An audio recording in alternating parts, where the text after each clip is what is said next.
Hey everybody, just want to welcome you to another Google Hangout with Awana Youth Ministries. Just time to talk about a couple of things that have been going on, as well as answer some questions that some of you all sent in. Um, One of the things that, as I've been teaching a group, I'm teaching a group on Sunday night right now, and I'm starting to teach with some other people that are helping. But one of the things that has come up throughout was we had a great discussion a couple weeks ago now on God made everything good. We had a really interesting discussion about what do we mean when we say the word good? Who defines good? And there was some really phenomenal feedback from the students on what they thought was good, what they thought society defined was good. But one of the things that happened was one of my small group leaders is actually a mom, and she's awesome. Love her. She's so committed, so dedicated. She's pregnant. She's still coming. She's helping. She's fantastic.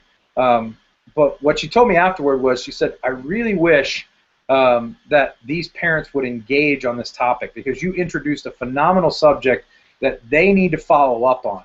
And so we talked about the parent resources, and she said she hadn't gotten hers yet, and I was checking into that. But we built those free parent downloads, and if you don't know about those, please go download them, email them to the parents. You can print them and hand them out. You can do whatever you want. But what I want you to hear is there's some phenomenal conversations that you're having in your groups.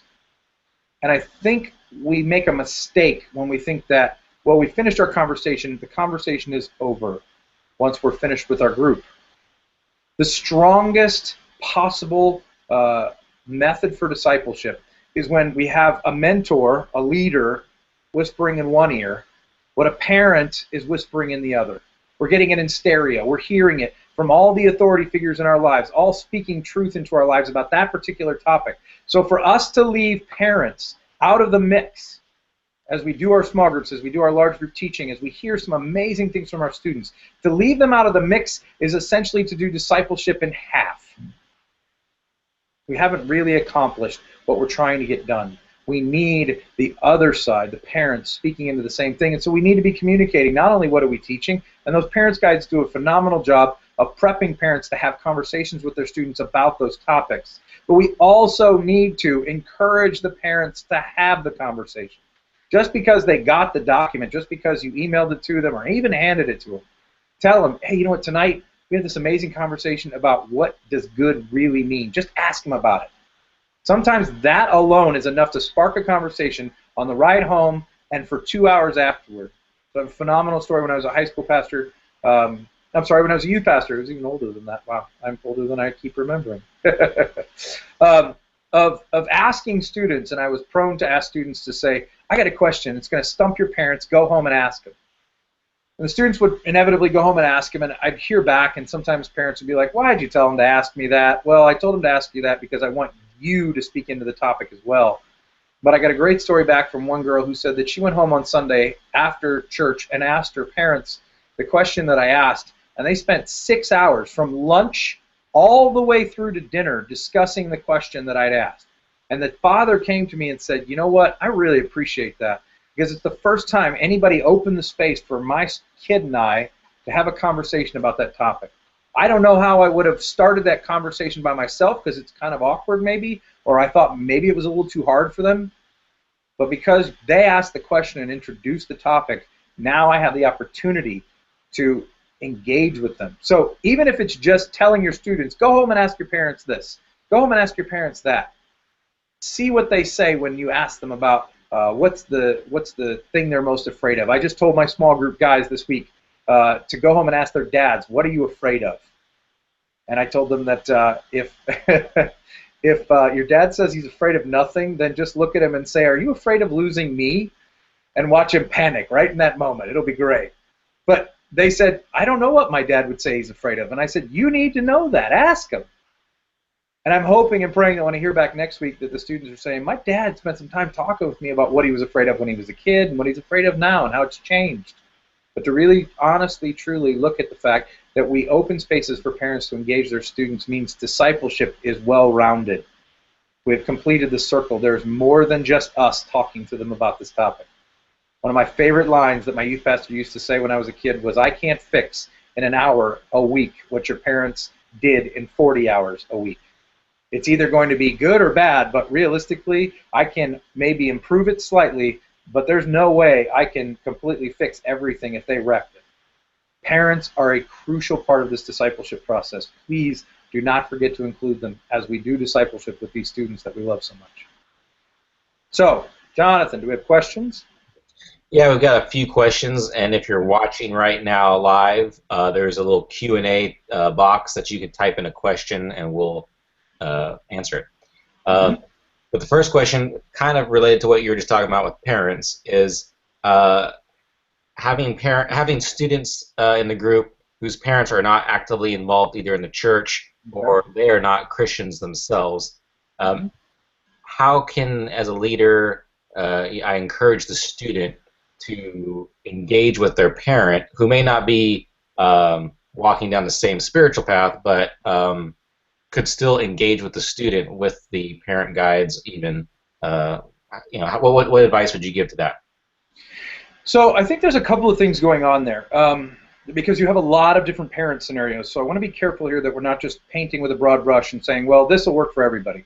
I think you have to be extremely sensitive to the context that you're dealing with. I had students whose parents were absent, so they had single-parent family, or sometimes I even had students who were being brought in sometimes from adoption places where basically they had no parents. So how do you do that? I think you need to think through those special cases and really think through how do you address them in ways that foster a sense of community and of relationship without feeling the sense of alienation that I don't have those relationships that everybody thinks I should have. Be very careful. However, the danger sometimes in youth ministry is that we want to make an exception. Well, I got a single-parent home, or I've got a kid coming in who's adopted, not even adopted. He's in an adoption agency. He's not even connected to anybody. Maybe with some foster parents who he's known for a week. We've got to be careful that we don't make those exceptions the rule. Well, we can't do anything because we've got a couple of students like that.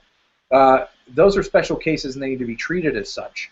However, you do have quite a few students who are coming from two-parent homes. You've got quite a few students who have single-parent homes where both parents are committed to the process. They may spend time with one on one weekend and one with another on another because they're divorced, but that doesn't mean that either one of them cares less about their students' spiritual development. So you need to think through the context and the specific scenario that you're dealing with. That being said, let me give you some suggestions. The first thing that I would say is I would still push the questions back. I would still make them go home and ask the question. So what are you afraid of, Dad? Asking a question like that of their parent, of their father, or their mother, if they don't have a dad and they just have a mom, you go out and go ask your mom, what's she afraid of? I think that introduces a level of spiritual conversation to the dialogue that's going on between the parent and the child that may not necessarily have to focus on, well, I'm afraid of, of this or that. When you start getting into some of the more theological conversations, I think it gets a little trickier. However, what I have found is it's still important, even if the person is not a Christian, to ask their child to ask them some of those harder spiritual questions. Two things happen from that. One, it forces the parent who is not participating in church or not participating in spiritual conversation to actually come up with an answer. Why do you think that, Dad? Now, their father may come up with, and you'll run into situations throughout all these spectrums where somebody will be hostile toward Christianity. And they may say, well, I don't believe that. I think that's stupid, or I think that's a bad idea. There are moments when we do that when we're scared that students are going to abandon their faith because their parents said this wasn't that. And that's certainly a possibility, but I have to remember that God is guiding this process more than any of us, and that I am trusting in His sovereignty that He is leading these students to Himself. Because of that, I want them to start asking their parents what they believe, because you also have to recognize that in middle school and especially in high school, there's a differentiation process that's taking place where I'm distinguishing my faith from my parents. So even if my parents believe something that I don't believe, this is a fantastic opportunity for me to understand other people's perspectives and say, how am I going to cope with the fact that my dad doesn't believe there's a God when I truly, honestly do believe that there's a God? I don't want us to shy away from hard questions because we're concerned that the hard questions will push them away from their faith. In general, I'm not saying every context, but in general, hard questions that search inevitably for truth lead to God. They'll always go back to Him because He invented the whole thing. If you believe that's true, then don't fret, don't worry that, well, we asked a question that just made them run away from their faith. Ask them questions that force them to clarify their faith. And finally, I think the thing that we need to do, especially when we're dealing with parents who are kind of nominal, potentially they went to church when they were a kid, they're sending their kid to church because, well, you know what, I think you need some religion to get a good moral foundation so you're a good person when you grow up. One of the things that I've encouraged is when I send the student home to ask the question, if they come back and say, listen, my mom and dad didn't know what to say. It sounds like an odd question, but there's times I've sent it back and said, well, would you like me to talk to them? Ask them if I can sit down and talk with them. Ask them if they want to sit down and talk with the pastor. There's moments when they're searching for some answers and the student has actually sparked something in them that leads them back to God. Do not miss the possibility, the strong possibility, because it's happened over and over and over and over again at Awana, that the student will lead their parent to faith. I've seen it dozens and dozens of times with the students that I've worked with, that they came to faith and then their parents came to faith after them because they said, Mom, I really believe this. They brought them to church for an event, even if it was just something simple like an award ceremony or a big game thing that they were doing, and they heard the gospel and believed. And now you have a family of believers, and now you're encouraging them to dig into their faith. Don't be afraid of the questions. Ask them. And trust that if the parents don't know the answer, they may come running for you. I've had that happen too, where they came and called me and said, why did you send this question home? I don't know what to say.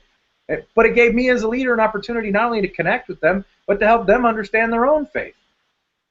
I'm building relational networks around these students that literally are tying their faith in, that they literally are cementing what they believe because we are surrounding it not only by good questions, but by people who are all asking similar ones. And as the answers come up, we can lead them back to the truth of God's Word. So now, on a practical kind of a question here, how much time do you devote after they've gone home from that night and come back the next week to recap what their experience was with their parent discussions to encourage, because obviously the students will go home and they'll forget all about asking the parents any questions or anything like that. So sure, sometimes they do. I usually give them an opportunity at the beginning, say, hey guys, I asked you a question, just want to follow up on it and see if you guys heard any answers back. Sometimes they'll say, oh, I forgot, but sometimes they'll tell me a really good story, and usually you only need 1 or 2 good stories from students to get the rest of them to do it the next time.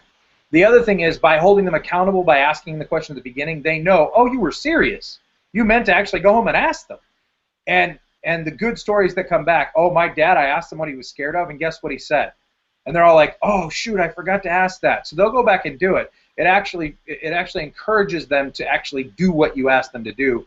If you don't follow up, they'll think you were just, saying something because you were, oh, I'm trying to be cool or funny or whatever. They won't think you were serious. And the more you can do that consistently where you're asking questions and following up with them, the more they'll know, like, he actually means this and he will ask me later how it went. Great. I got another question that's not related to parents. Okay. This one's about the Trek material. Since they're saying since the quizzing has moved up to January, what should the students be studying now, and how far in the book does it cover? What kind of things will questions be taken from? Yeah. So let me just clarify a couple of relational things. First and foremost, Awana Youth Ministries staff here in Chicago is not responsible for the questions that are being asked of the Trek students as they go to Bible quiz. The person you need to contact would be either your local missionary or the state director for your area. Those people are the ones responsible for setting up the events. There are events in your area that are essentially set up by volunteers that work with the state director. The state directors have come together to basically put together a list of Bible quiz questions, but those were not designed by us. So unfortunately, my answer is I don't know the answer. I don't know where you live and which person I could tell you to contact. If you want to email us at ym@awana.org, you can check that out. We can ask and figure out where the Bible quiz is being held. But more than likely, if you know the Bible quiz, you know the person running it. My suggestion would be email them first and ask them, okay, what are the questions covering? Because if they're doing a Bible quiz event, they should tell you what they're covering. And I've heard a lot of different people saying, well, we're going to cover the first half of the book. I've heard some other people say, well, we're going to cover the book and the suggested Bible readings for the year. I've heard some other people who are doing lots of different things, who are just kind of including some other stuff. So, because they wanted, some of them wanted to use pieces from the devotions, and some of them wanted to use just the key verses. Some of them wanted to use the suggested Bible readings. I don't know the answer, unfortunately, but I would contact the person who's running the Bible quiz to ask them what you're covering, because there isn't a set of national standards. Even the ones that are going to be asked at Summit is not something we're designing. That's another group of people who's working on that. And if you want to email us, I can try and put you in contact with the right person. But if you're talking about a local Bible quiz thing, my suggestion would be to contact them first. What else you got? You mentioned Summit. What information, if any, do you have right now about Summit? And yeah.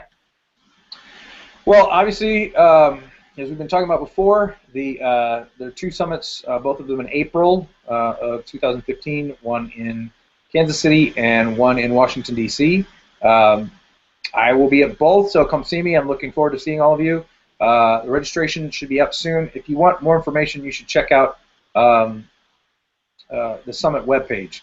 And we can post that actually in this video. We'll post the page so you can get the link if you're like, I'm not sure which page you're at or whatever. It's fairly simple. If you just go to the awana.org page, it'll help you find it, or the AwanaYM.org page.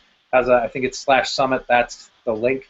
Will take you there. But we can put the link on this for you to get more information. We're constantly updating that, and Jonathan's working really hard. Thank you, Jonathan, to make sure that that webpage has the latest information that we're putting together. We are trying, because Summit is essentially being run by two different people this time in both of those locations, to get all that information. So we appreciate your patience as we try and get all that information consolidated for each one of these events, because they do have different locations, different sets of things that are going on, different timelines, and even different spaces that they're going to hold all the events in. So we really appreciate your patience with putting all this together, and we're trying to get the latest information we can up on that Summit webpage. But I'm looking forward to it. It's going to be a lot of fun. It's going to be amazing. Great. Let's see here. The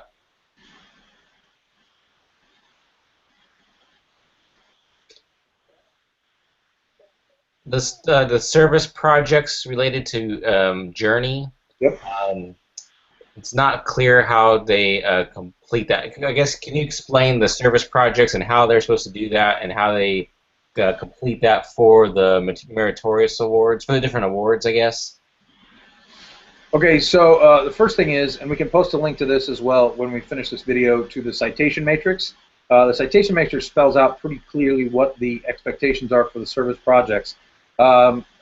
Generally speaking, the one that we're most interested in seeing as much as possible is for students to be plugged into a regular ministry, Awana, Sunday school, something like that, where it's an ongoing ministry, not a one-time thing. However, we have seen some people who've done a one-time thing as far as the total number of hours that were needed to be completed.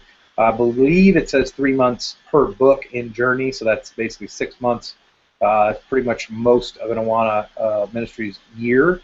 I'm trying to recollect. I've been hearing some questions lately about this, because we've had some other moments where people were saying, listen, we can't, there's no Awana ministry, we're doing this as a C-track thing, there's some other components going on.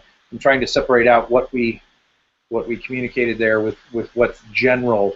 But let's put that citation matrix up, and if you have questions about this specifically to your context, if you can send those questions to ym@awana.org, we will get those questions answered to you directly.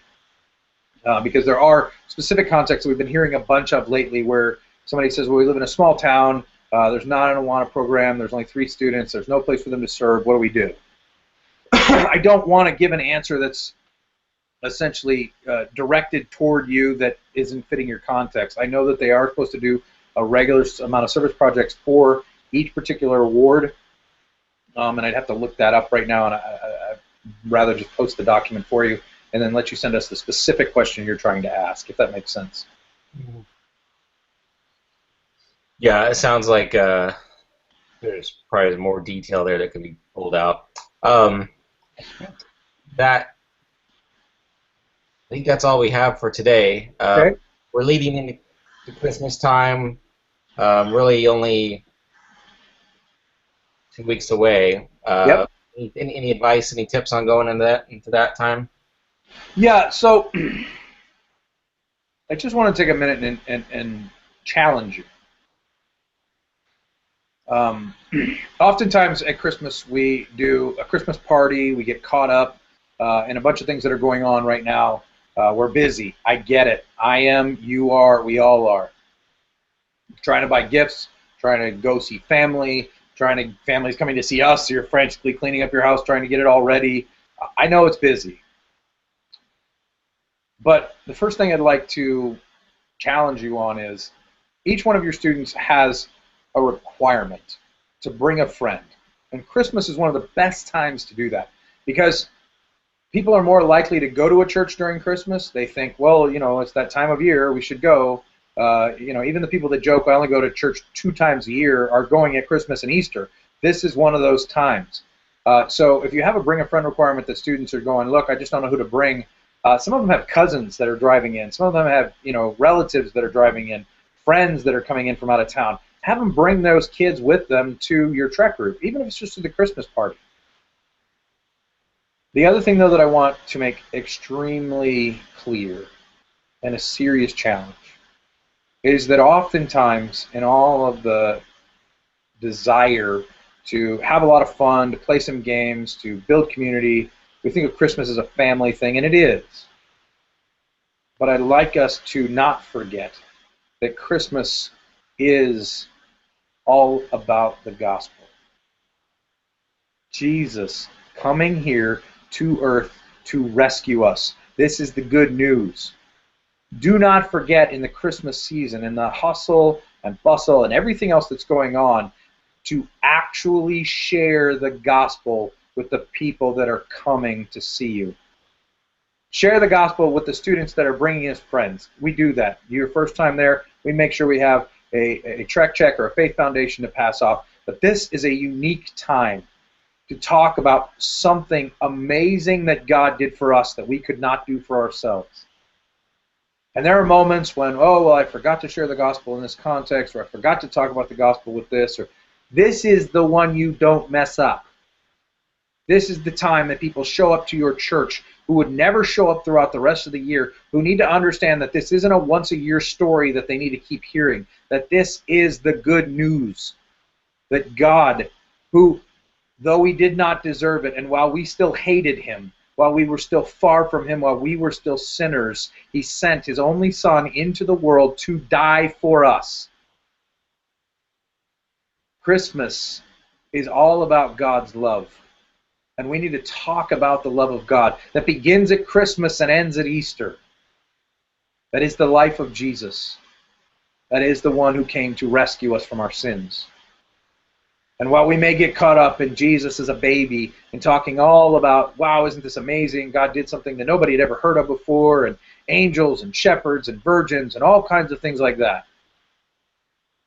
When people say that phrase, Jesus is the reason for the season, they say it over and over and over again. Don't forget to tell people what the reason for the season is really about. Tell them the story. Share the good news. Christmas is about the gospel. Don't miss this opportunity to share it. God may bring unique people into your path this Christmas that you would never have the opportunity to talk to. Take just a few minutes, just whatever you need, to share the story of what God has done then and is doing in you now, through the birth and death of his Son, Jesus Christ. God bless you. Have a Merry Christmas. We hope you have a phenomenal time with your students. And we're not actually going to do another Hangout this month because it will be right around Christmas time. We don't want to interrupt anybody, so we'll get back to you in January. But enjoy your Christmas. Merry Christmas and Happy New Year. God bless.